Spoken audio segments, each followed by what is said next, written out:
अगर आप खेल खेल रहे हो कि आपका दिमाग काम नहीं कर रहा, अगर काम तो कर रहा है, तो फिर इस दिमाग को भी तो रेस्ट की आवश्यकता होती है। तो सर हम सोते हैं ना, कोई जरूरी नहीं है कि सो रहे हो तब आपका दिमाग काम नहीं कर रहा। सोते समय सपने जो आते हैं ना, उस समय दिमाग काम करता है हमारा, वो एक अलग चीज है। लेकिन अब विराम कैसे दें? जागते मस्तिष्क को विराम देना, यानी जागते मस्तिष्क को रेस्ट देना होता है विराम। पर जागते मस्तिष्क को कैसे देंगे? कुछ नहीं सोचना, कुछ नहीं सोचना ही मस्तिष्क को विराम देना है। मनोरंजन अलग चीज है, मस्तिष्क को विराम देना अलग चीज है। कुछ न सोचना ही मस्तिष्क को विराम देना है। कैसे?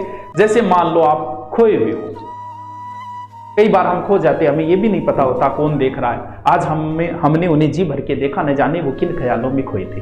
मान लो आप एक टकटकी लगा के देख रहे हो, कुछ नहीं सोच रहे, ये मस्तिष्क को विराम है।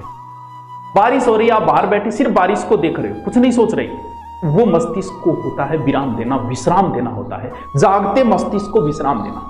छत पे बैठे हो, आकाश को देख रहे हो, सिर्फ देख रहे हो, कुछ नहीं सोच रहे। छत के ऊपर खड़े होकर आप गाड़ियों को आते जाते देख रहे हो, सिर्फ आप देख रहे हो, वो मस्तिष्क को विराम देना।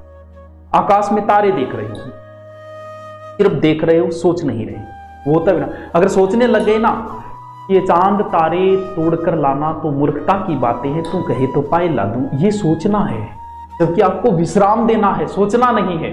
तो मस्तिष्क को बिना कुछ सोचे कई बार रेस्ट देना, वो होता है जागते मस्तिष्क को।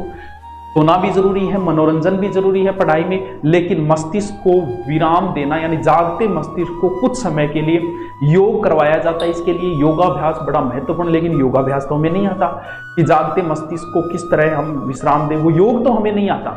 लेकिन हम कुछ चीजें कर सकते हैं, एक टक टक लगा देखना, आकाश को देखना, चलते साधनों को देखना, या फिर तारों को देखना, बारिश को देखना। ये चीजें जो होती है वो जागते मस्तिष्क को विराम देती है जब हम कुछ नहीं। तो पढ़ाई के लिए जरूरी है अपने मन को तैयार करना। पढ़ना आसान नहीं है, ये बात बोल दी, लेकिन हमें पढ़ना है।